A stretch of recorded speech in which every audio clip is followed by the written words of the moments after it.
Efesios capítulo 6, vamos a comenzar con el versículo 13, en donde la palabra de Dios nos habla acerca de la armadura de Dios. Y nos dice a través de Pablo, guiado por el Espíritu, que debemos de siempre buscar tomar toda la armadura de Dios. Debemos de siempre buscar ponernos esa armadura de Dios. Y debemos de siempre intentar andar con esa armadura de Dios. Porque sabemos que mientras estemos aquí en la tierra va a haber una guerra espiritual. Va a haber una batalla espiritual que se va a librar en contra de nosotros, para la cual vamos a tener que estar preparados. Les mencionaba la semana pasada qué glorioso sería que en el momento que somos salvos, en el momento que recibimos al Señor, en el momento que decimos, sí Señor, ven a mi corazón, tómame el control de mi vida y de aquí en adelante quiero vivir para ti, unos segundos después Él nos arrebatara, nos llevara al cielo y así nunca más tener que preocuparnos por nuestra batalla contra la carne, contra el pecado, contra Satanás, contra todos los enemigos de nuestra fe aquí en la tierra. Pero no sucede así. Tenemos que quedarnos aquí en la tierra. Él tiene propósitos que nosotros debemos cumplir y quiere dejarnos aquí en la tierra para cumplir sus propósitos. El mismo apóstol Pablo, cuando escribe a los Corintios, les dice: yo quisiera ya irme y estar con el Señor, pero Él tiene otros planes para mí, entonces no sé yo qué es lo que deba hacer, porque yo quiero estar en la presencia de Dios. Pero si el quedarme aquí va a resultar para beneficio de la iglesia, entonces prefiero quedarme aquí. Y eso es lo que nosotros debemos de tomar en cuenta, que si el Señor nos tiene aquí es para el beneficio de su pueblo, para el beneficio de su iglesia. Si el Señor todavía no nos ha llamado a su presencia es porque Él tiene un trabajo que tenemos que hacer. Él nos ha preparado, nos está preparando para ese trabajo y debemos de siempre estar listos para escuchar la voz de Dios y que Él nos dirija a hacer lo que Él nos ha dejado aquí para hacer. Pero tenemos que esperar también que cuando nosotros propongamos en nuestro corazón que vamos a cumplir con la voluntad de Dios, vamos a encontrar oposición. Y cuando esa oposición venga, no va a haber de cosas que podemos nosotros ver, cosas que nosotros podamos identificar, sino que va a venir más bien de fuentes, de huestes espirituales que no tienen nada que ver con la carne y la sangre.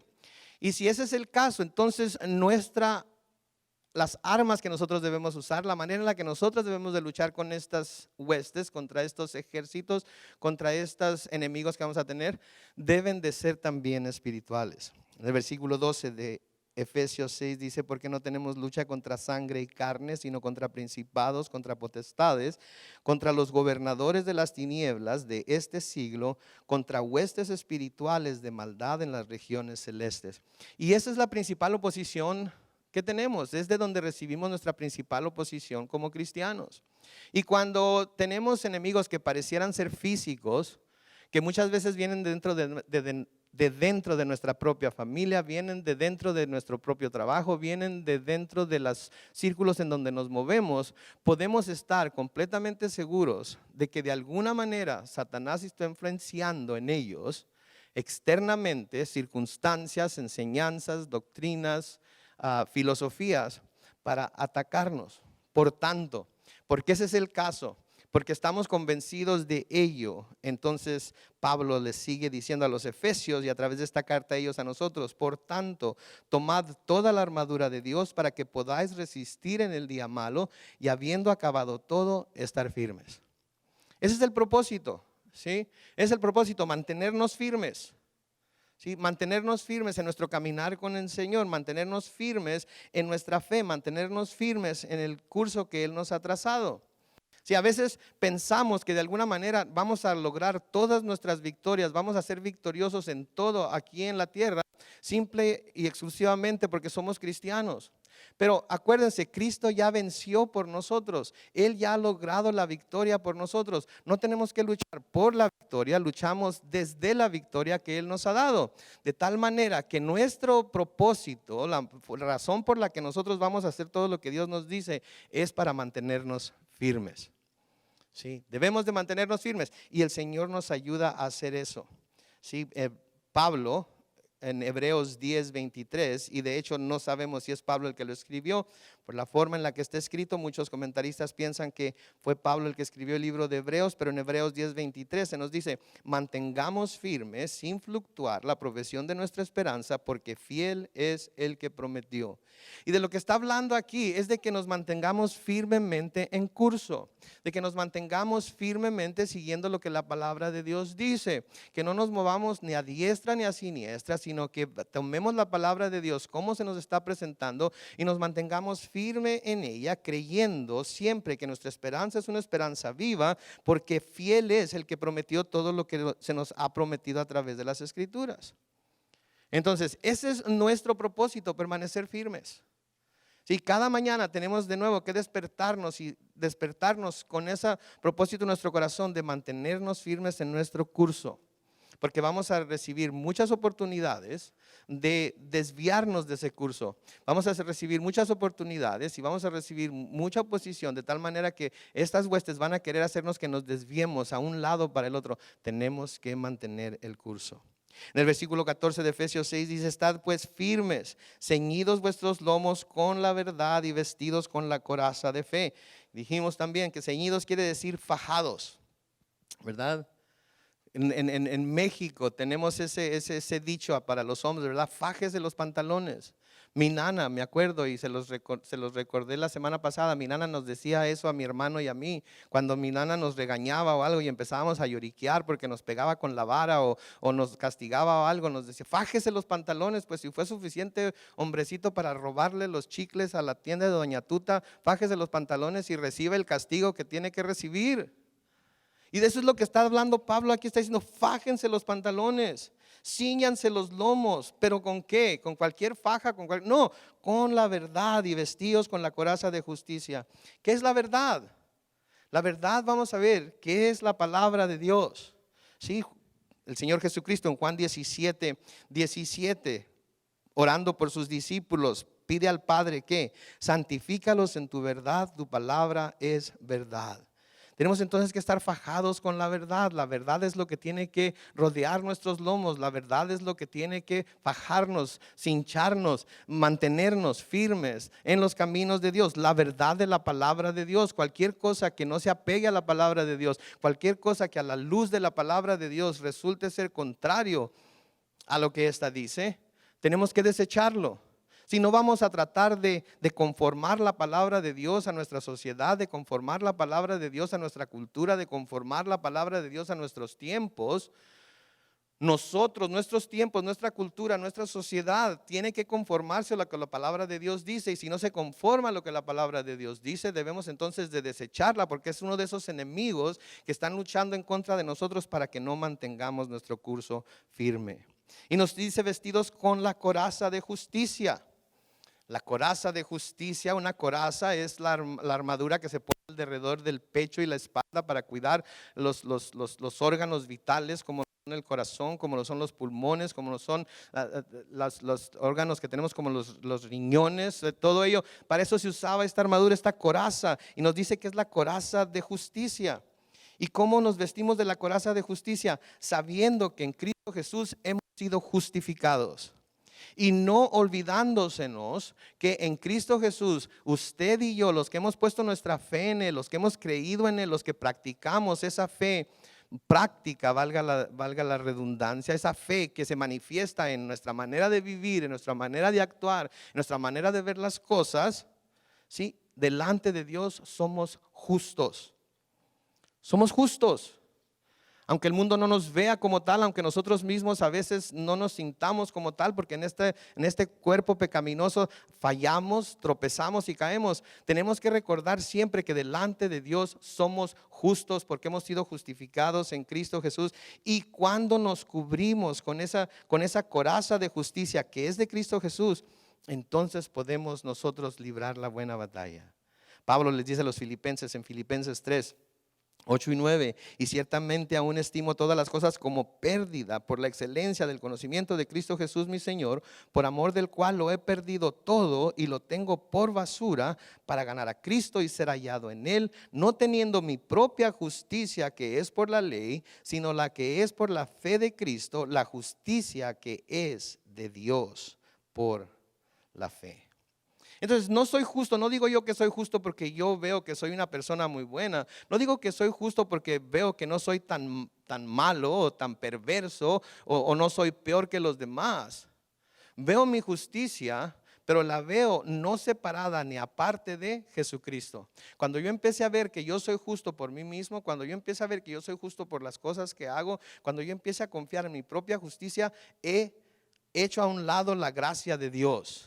He hecho a un lado la justicia de Dios y me creo justo en mí mismo. Y cuando me creo justo en mí mismo, ¿saben qué empiezo a hacer? Empiezo a juzgar a todos los demás de acuerdo a mi justicia. Y si ellos no quedan de acuerdo con lo que yo veo como justo o como justicia, entonces ellos están en un peldaño más bajo que yo, porque yo soy justo y ellos no. Cuando yo me miro como justo, pero única y exclusivamente dentro de la justicia de Cristo, me doy cuenta que esa justicia fue impartida a mí, que no la merezco, que no vivo de acuerdo a ella cuando quiero vivir, sino que lo que no quiero hacer es lo que hago, como dice Pablo en Romanos, y lo que quiero hacer no lo hago. Y entonces veo a todos los demás y en lugar de juzgarlos, en lugar de pensar de ellos como pecadores que no conocen la gracia de Dios, que no tienen idea, oro por ellos. Pido a Dios que les revele esa justicia que solamente se puede encontrar en Cristo. Que de nuevo, como Pablo escribió a los Corintios en 2 de Corintios 5:21, al que no conoció pecado, por nosotros lo hizo pecado, para que nosotros fuésemos hechos justicia de Dios en él. Y Jesucristo no conoció pecado, no hizo pecado, nunca hizo nada malo. Pero Dios puso todo nuestro pecado sobre sus hombros. Dios puso todo nuestro pecado a su cuenta para que Él pagara por él en la cruz, para que por medio de ese sacrificio que Él presentó, ahora nosotros podamos ser justificados delante de Dios. Entonces, hemos sido justificados en Cristo por Dios, por su gracia, por su misericordia. Y ahora, como personas justificadas, buscamos hacer siempre lo que es justo para así honrar al que nos ha justificado. Pero no porque queremos ganarnos su favor, porque nunca lo podríamos hacer. No porque queremos ganarnos la salvación, porque ya la tenemos. No porque queremos estar de su lado bueno para que no nos vaya a castigar, porque ya el castigo de nuestro pecado como creyentes, Jesucristo lo recibió en su propio cuerpo. Lo hacemos precisamente por agradecimiento a lo que Él ha hecho por nosotros. Entonces nos está hablando aquí acerca de la coraza de la fe. Nos está hablando de un cinto con el que debemos ceñir nuestros lomos. Nos está hablando de la coraza de la fe. En el versículo 15 nos dice: y calzados los pies con el apresto del evangelio de la paz. Calzados los pies con el apresto del evangelio de la paz. Apresto quiere decir disposición, preparación para algo. Y esto es lo que nos está diciendo: cuando estamos calzados en nuestros pies con el apresto del evangelio de la paz, quiere decir que siempre estamos dispuestos, siempre estamos preparados, siempre estamos listos. No hay un momento en el cual no estemos completamente buscando la manera de predicar el evangelio. Debemos estar siempre prevenidos entonces, siempre dispuestos, siempre preparados para predicar el evangelio a toda criatura. Y tenemos oportunidades de predicar el evangelio todos los días de nuestra vida. Todos los días de nuestra vida. Y cuando hablamos de predicar el evangelio, no estamos hablando única y exclusivamente de pararnos en una esquina, o de estar detrás del púlpito, o de gritar a los cuatro vientos el evangelio de Jesucristo. Se trata de que diariamente el Señor trae a nuestras vidas, trae a nuestro caminar personas que necesitan escuchar las buenas nuevas del perdón de pecados en Cristo Jesús por medio de su muerte y su resurrección. Y nosotros debemos estar listos siempre para presentar una defensa de nuestra fe y de explicar por qué es que creemos lo que creemos. Y dejar que el Espíritu Santo obre en los corazones de ellos. ¿Sabe usted que la predicación del evangelio es una de las armas más eficaces que tenemos contra el enemigo de las almas de los hombres? Porque la predicación del evangelio les deja saber que hay una manera de escapar la condenación eterna. Y Satanás no quiere que la humanidad sepa que hay una forma de escapar a la condenación eterna. Satanás quiere que el hombre siga pensando que de alguna manera por su propio esfuerzo, que de alguna manera por su propia inteligencia, que de alguna manera por su propia bondad pueden recibir la gloria, pueden tener entrada al cielo. Si no, pregúntele usted a personas que no son salvas, ¿crees tú que Dios te va a dejar entrar al cielo? ¿Sabe qué le van a decir? Algunas le van a decir, no sé, pero creo que sí. ¿Por qué?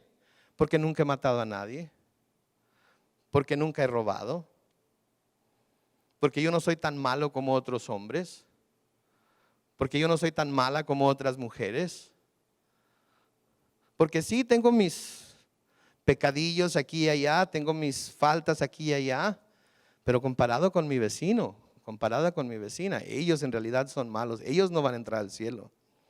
Eso es lo que Satanás quiere que todo mundo crea, que hay de alguna manera algo que el hombre puede hacer por sí mismo, bajo sus propias fuerzas, para salvarse. ¿Y saben qué? La palabra de Dios nos dice que no hay otro nombre dado a los hombres bajo el cielo por medio del cual puedan ser salvos, excepto Jesucristo hombre. Noten, no hay otro nombre. ¿Sí? No es Buda. ¿Sí? No es María. ¿Ok? No es Joseph Smith. No es Mahatma Gandhi. ¿Ok? No es Peña Nieto.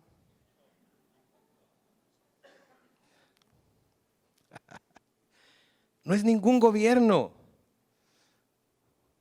Ningún sistema de gobierno, ninguna doctrina, ninguna filosofía, ninguna religión. Es Cristo y Él crucificado. Y mientras el hombre no pueda ver esa verdad, puede mantenerse siempre perdido en su propia idea de lo que es justo delante de Dios y creer que es salvo cuando no lo es. Y por eso la palabra de Dios nos dice que Jesucristo dijo que vendrán muchos en esos días y dirán, pero Señor, Señor, yo hice esto, dije aquello, recibí esto otro. Y el Señor les va a decir, apártense de mí, hacedores de iniquidad, nunca hiciste mi voluntad, siempre hiciste lo que tú quisiste.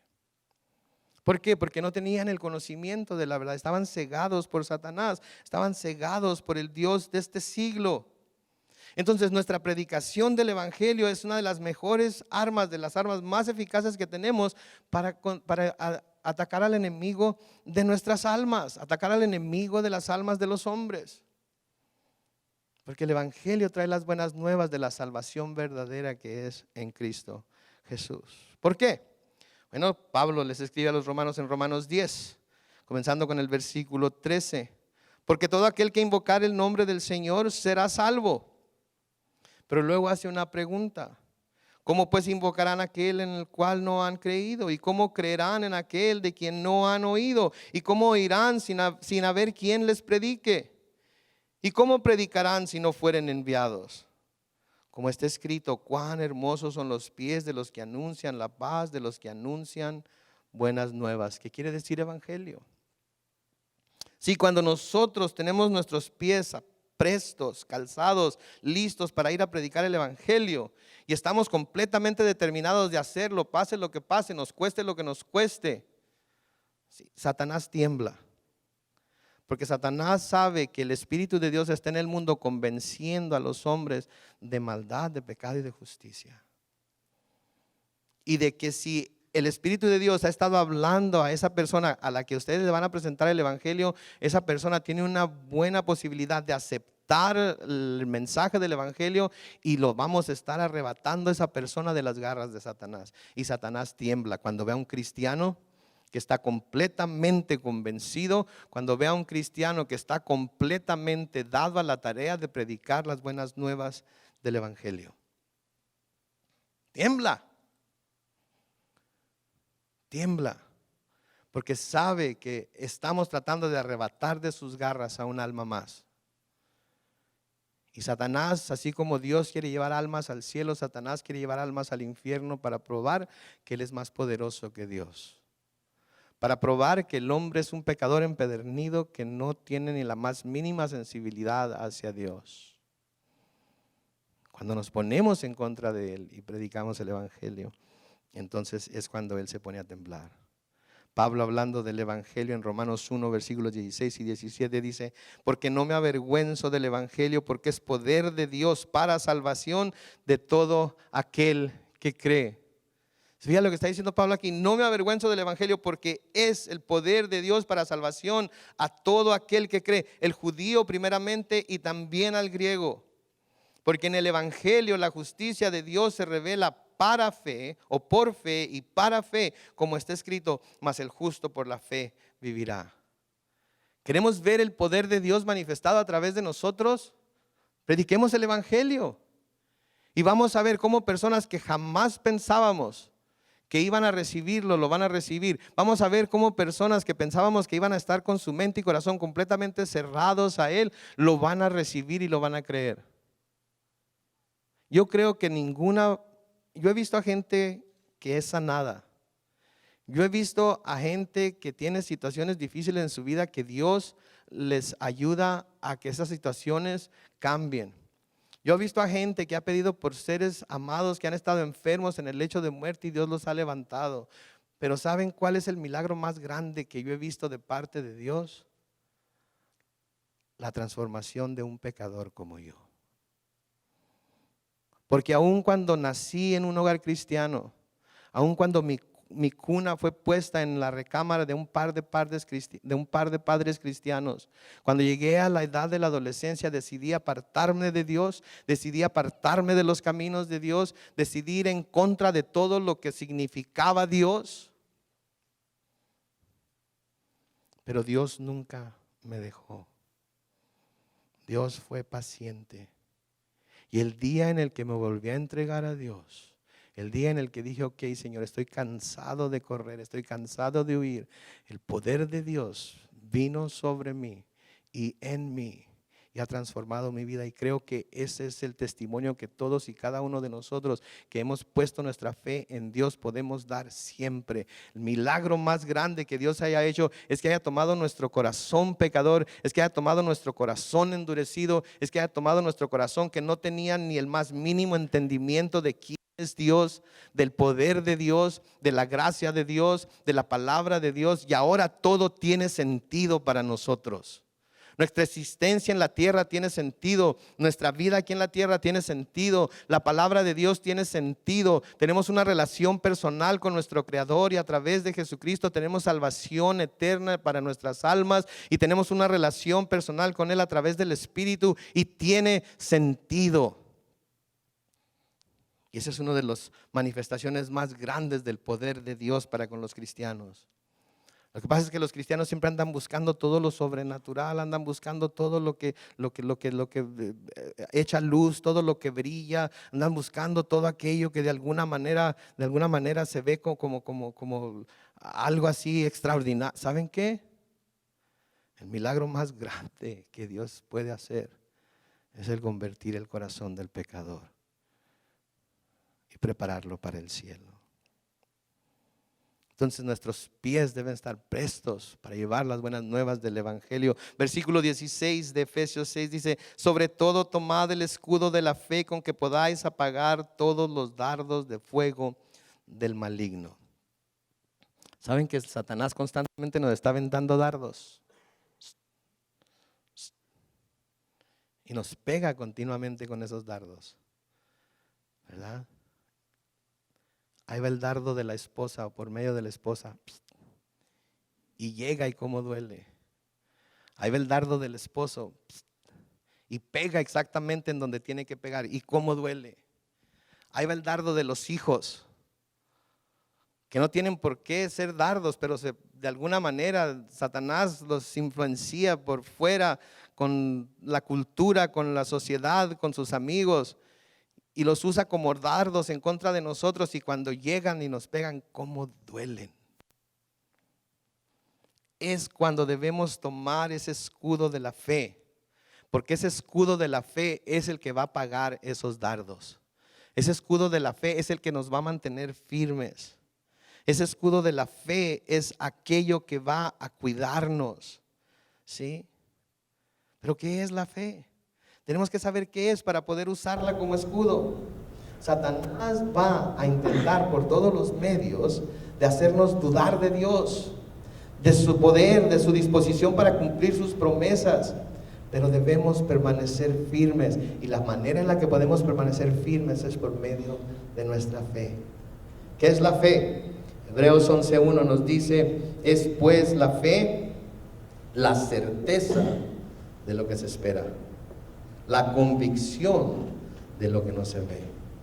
La certeza, estamos seguros que lo que estamos esperando va a llegar. El tiempo que Dios tiene ya determinado, en el tiempo que Dios ha dicho ya que lo vamos a tener, es tan seguro como el dinero que tenemos en el banco. Bueno, si es que se puede decir que tenemos dinero en el banco, ¿verdad? Y últimamente los bancos no han estado tan seguros que digamos, especialmente como está la economía, pero vamos a hacer de cuenta que sí lo están. Entonces es tan seguro como el dinero que tenemos en el banco. La certeza de lo que se espera, sabemos que lo que estamos esperando, que es la redención de nuestros cuerpos, que es el arrebatamiento de la iglesia, o es nuestra viaje al cielo por medio de la muerte, va a llegar de una manera o de otra. Y estamos convencidos de ellos. Entonces cuando Satanás nos avienta de dardos, pensamos en las promesas que tenemos, pensamos en lo que sabemos con claridad, pensamos en aquello en lo que estamos seguros, y saben que los dardos ya de repente no duelen tanto. Los dardos de repente como que se empiezan a caer.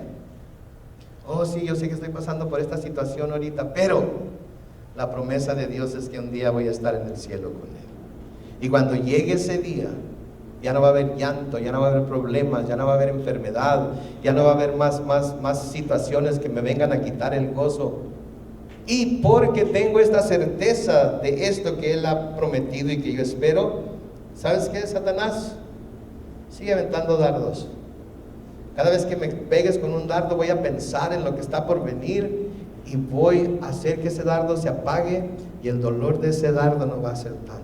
La convicción de lo que no se ve. Convicción viene de estar otra vez convencidos.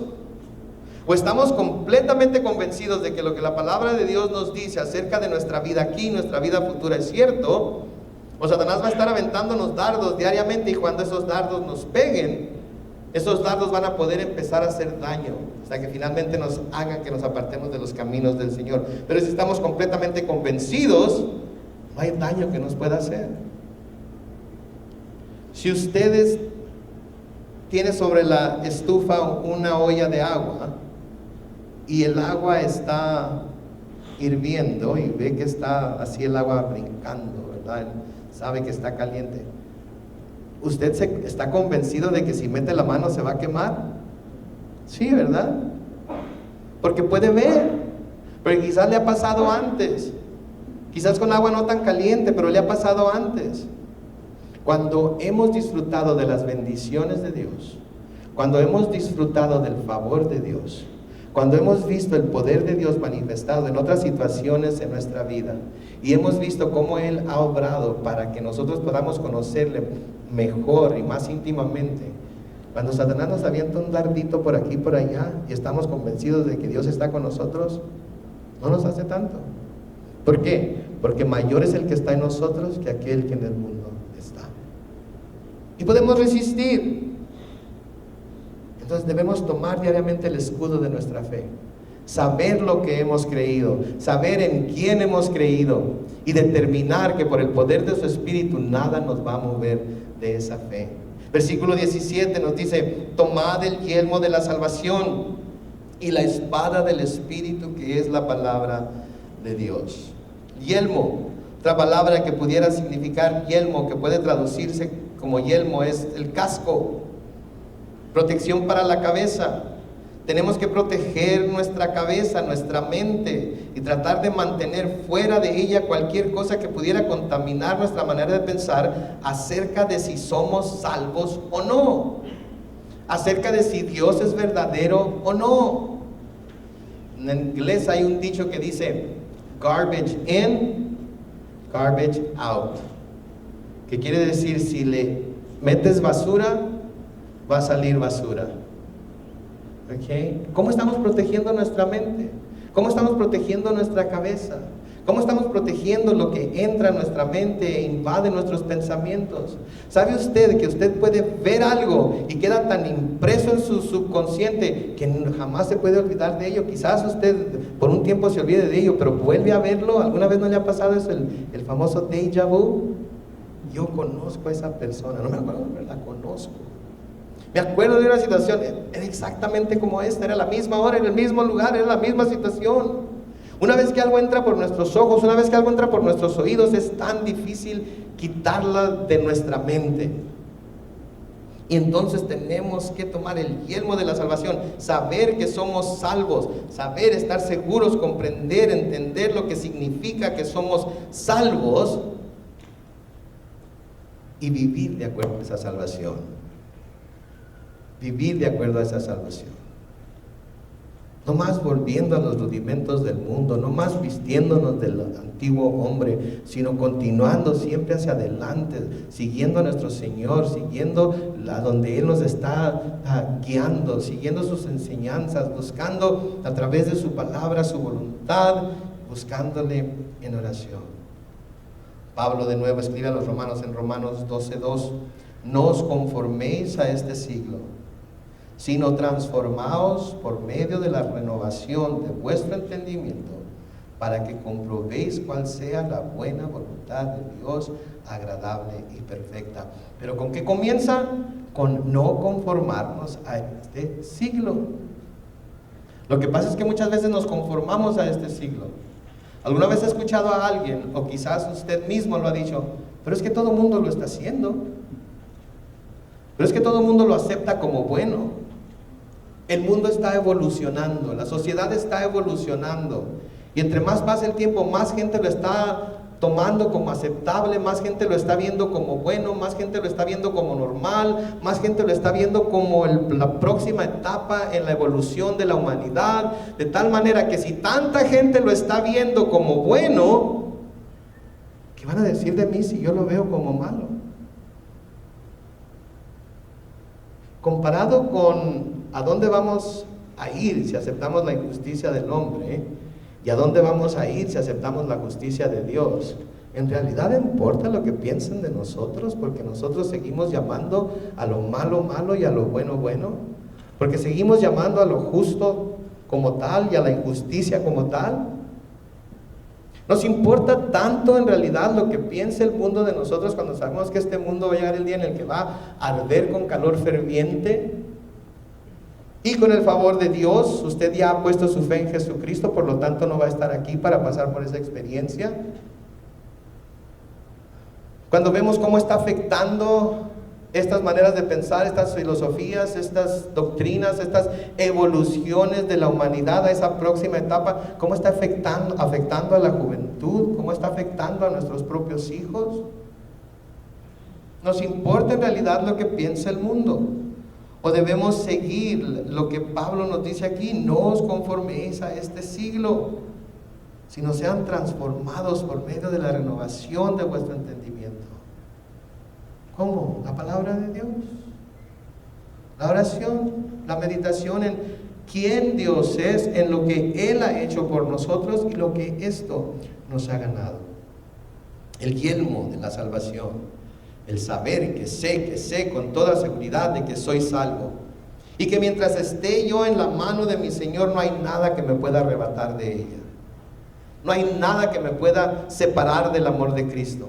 No hay nada que me pueda separar de ese glorioso futuro que Él tiene para mí. Y luego habla de la espada del Espíritu, que es la palabra de Dios. La palabra de Dios. Con la espada con la que podemos no solamente defendernos, sino atacar a nuestro enemigo.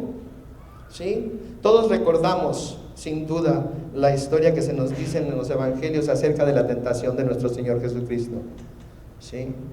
Que cada vez que Satanás trataba de tentar a que el Señor Jesucristo hiciera lo contrario a lo que debía hacer, decía, ¿pero qué no dicen las Escrituras? ¿Que Dios no dice? Que la palabra de Dios no dice que Él hará esto si tú haces aquello y todo lo demás. ¿Y cómo le contestaba nuestro Señor a Satanás? Ah, sí, pero la palabra de Dios también dice esto. Sí. Aviéntate del templo, aviéntate de lo más alto del templo, porque la palabra dice que Él enviará a sus santos ángeles para que te levanten en sus manos y no tropiece tu pie sobre piedra. Lea el Salmo 91, eso es lo que dice, pero es solamente parte de lo que dice. Es condicional la promesa que Dios hace ahí. ¿Y qué le dice el Señor Jesucristo? Pero también la palabra de Dios dice, no tentarás al Señor tu Dios, y a Él solo le vas a servir y le vas a adorar. ¿Sí? ¿Tienes hambre? ¿Eres el Hijo de Dios? Convierte estas piedras en pan. ¿Para qué estás sufriendo? Cristiano, ¿eres hijo de Dios? Entonces, ¿por qué estás pasando por tantas carencias? Si fueras hijo de Dios, del Dios que es dueño de la tierra, de todos los cerros y los montes y todo el ganado que sobre ellos hay, ¿por qué estás pasando por carencias? ¿Por qué estás pasando por problemas? Tú tienes la manera de solucionar esos problemas. Tú tienes la manera de suplir para ti mismo. Pero ¿qué le dijo el Señor? No solo de pan vive el hombre, sino de toda palabra que procede de la boca de Dios. Entonces, antes de tomar cartas en el asunto, antes de tratar de usar nuestra propia sabiduría, nuestros propios conocimientos, nuestra propia inteligencia, nos volvemos a la palabra de Dios, porque esta es la espada del Espíritu, es con lo que podemos derrotar al enemigo. Hebreos 4, versículos 12 y 13 dice, porque la palabra de Dios es viva y eficaz y más cortante que toda espada de dos filos, y penetra hasta el partir el alma y el espíritu, las coyunturas y los tuétanos, y discierne los pensamientos y las intenciones del corazón. ¿Saben? Y yo a veces creo que por eso la gente no lee la Biblia, no por las cosas que no puede entender en ella, sino por las cosas que claramente entiende y que el Espíritu de Dios le dice que debería de cambiar en su vida, debería de cambiar en su estilo de vida, pero no quiere cambiar. Entonces, en lugar de leer la Biblia, en lugar de hacer caso de lo que la Biblia dice, evito leerla, y si no sé, entonces puedo ser como ese changuito, ¿verdad? Que no oye nada malo, que no ve nada malo, y así no habla nada malo. Pero si usted es de ese tipo de persona, entonces usted es del tipo de persona que cuando se le prende ese foquito que dice en su carro, check engine, en lugar de llevar el carro a que le revisen, a ver qué es lo que tiene que revisar, mejor le quita el fuse, que prende ese foquito, para que si no se prende el foquito, entonces no tiene que pensar en ello. O peor tantito, es de los que agarran un martillo y le dan un martillazo al tablero y rompe todo el sistema de aviso para que ya nunca más le vuelva a avisar. Así mi carro no se va a descomponer. Si no le presto atención a ese foquito, no le va a pasar nada al carro, estoy seguro. No. Sí, pero la palabra de Dios es cortante, penetra hasta partir el alma y el espíritu, las coyunturas y los tuétanos, se disciernen los pensamientos y las intenciones del corazón. Nota el versículo 13 de Hebreos 4, dice, y no hay cosa creada que no sea manifiesta en su presencia, antes bien todas las cosas están desnudas y abiertas a los ojos de aquel a quien tenemos que dar cuenta. Mucha gente no viene a la iglesia, mucha gente no le gustan las predicaciones de la palabra de Dios. ¿Por qué? Porque son enfrentados consigo mismos. Porque como dice Santiago, la palabra de Dios es como un espejo en el cual nos vemos y vemos que trae un cabello suelto por acá. O mira, se me quedó este mechón de canas sin pintar, no me lo cubrí bien. O no me veo tan mal. O pues ando todo despeinado y todo lagañoso, pero me importa un poco, así me voy. Eso sucede. Eso sucede, y por eso a veces no nos gusta, porque todas las cosas son desnudas y abiertas delante de los ojos de aquel a quien un día vamos a tener que dar cuentas. Y si tan solo las ignoramos, no tendremos que preocuparnos por ellas. Pablo escribe a los Colosenses, en Colosenses 3:16, la palabra de Cristo more en abundancia en vosotros. Note que dice en abundancia en vosotros, enseñándoos y exhortándoos unos a otros en toda sabiduría, cantando con gracia en vuestros corazones al Señor con salmos e himnos y cánticos espirituales. ¿Qué es lo que está diciendo Pablo aquí? Que como cristianos debemos buscar que la palabra de Dios more en nosotros abundantemente, que rebose en nosotros. Nunca tendremos suficiente del conocimiento de la palabra de Dios. Como seres humanos y seres que vivimos en este mundo, necesitamos cada vez más y más, diariamente, llenarnos de la palabra de Dios para rebosar con esas enseñanzas, para rebosar con esas exhortaciones, para tener la sabiduría que necesitamos tener para lidiar con nuestros problemas diarios de una manera que honran a Dios. Y debemos de siempre cantar con gracia en nuestros corazones al Señor con salmos e himnos y cantos espirituales. ¿Qué hacemos antes de estudiar la palabra cuando venimos a la iglesia? Cantamos al Señor, alabamos al Señor. Los cantos nos recuerdan de quién Él es y de lo que Él ha hecho. Y luego con un corazón abierto por esas alabanzas, movidos por el Espíritu de Dios, recibimos la enseñanza que Dios tiene para nosotros. Versículo 18 nos sigue diciendo aquí Pablo en Efesios 6, orando en todo tiempo, con toda oración y súplica en el Espíritu, y velando en ello con toda perseverancia y súplica por todos los santos. Déjeme decirle algo si nunca se lo han dicho antes. Se lo digo hoy, se lo digo como pastor, como hermano, como amigo, que la oración es clave para nuestra vida espiritual. La oración es clave, y no estoy hablando de sentarnos a la mesa y orar por los alimentos y pedir y dar gracias por ellos. Estoy hablando de oración en serio, postrado delante de Dios, buscando su rostro y pidiendo que Él sea quien nos guíe. La oración es clave. Jesucristo nos modeló con su vida lo importante que es la oración para el creyente. Constantemente buscaba la manera de encontrarse a solas con el Padre y orar a Él. Y debemos de orar, note lo que dice aquí, en todo tiempo, o sea, en toda situación, toda oportunidad que tengamos, estar en oración al Padre. De nuevo Pablo a los Colosenses, en Colosenses 4:2 dice, perseverad en la oración, velando en ella con acción de gracias. Perseverad, quiere decir seguir velando en ella con acción de gracias. En Romanos 12:12 Pablo nos dice que como cristianos debemos ser gozosos en la esperanza, sufridos en la tribulación, constantes en la oración. Constantes. ¿Sí? No cada vez que tenemos un problema, no cada vez que necesitamos la intervención de Dios en nuestras vidas, sino constantemente estar yendo a Él para ser fortalecidos por Él. Mateo 26:41, Señor Jesucristo hablando con sus discípulos, les dice, velad y orad para que no entréis en tentación. El espíritu a la verdad está dispuesto, pero la carne es débil. El Señor sabe que nuestra carne es débil, pero también sabe que el espíritu está dispuesto. De manera que si nuestro espíritu está dispuesto, deberíamos hacer más caso al espíritu que a la carne. Porque de la carne nunca vamos a cegar nada bueno. De la carne solamente vamos a cegar muerte. Del espíritu vamos a cegar vida eterna. Y luego dice que oremos por todos los santos. Necesitamos estar continuamente en oración los unos por los otros. ¿Sí? Los varones de Calvary Chapel San Diego nos reunimos, o nos hemos estado reuniendo todos los sábados en la mañana, las 8 de la mañana, para desayunar juntos y luego alabar al Señor por un tiempo, meditar en la palabra de Dios y luego hacer nuestras peticiones de oración y orar los unos por los otros. Todos tenemos un librito como este. No es un librito de rezos. Es un librito en el cual apuntamos las peticiones de oración de nuestros hermanos para que a través de la semana nos acordemos de lo que están pasando cada uno de ellos y los elevemos en oración delante de nuestro Dios.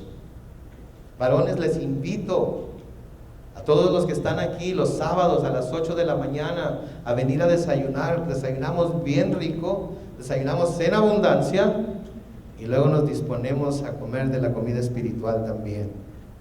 ¿Y saben qué? Nos vamos de aquí y nos vamos gozosos de saber que hemos estado en la presencia de Dios, listos para servir a nuestra esposa y a nuestros hijos y ministrarles a ellos como ellos merecen ser ministrados. ¿Sí? Y los varones son la clave. Sí, los varones son la clave y yo sé que es difícil para los varones porque hay tantas cosas en las que tenemos que pensar.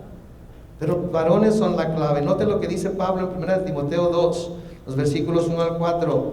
Exhorto ante todo que se hagan rogativas, oraciones, peticiones y acciones de gracias por todos los hombres, por los reyes y por todos los que están en eminencia, para que vivamos quieta y reposadamente en toda piedad y honestidad, porque esto es bueno y agradable delante de Dios nuestro Salvador, el cual quiere que todos los hombres sean salvos y vengan al conocimiento de la verdad. Ahora aquí está usando el término hombres en dos sentidos: hombres como los varones de la iglesia, pero también hombres como toda la humanidad, hablando del género humano. Pero quiere que los hombres sean los que lo comiencen todo.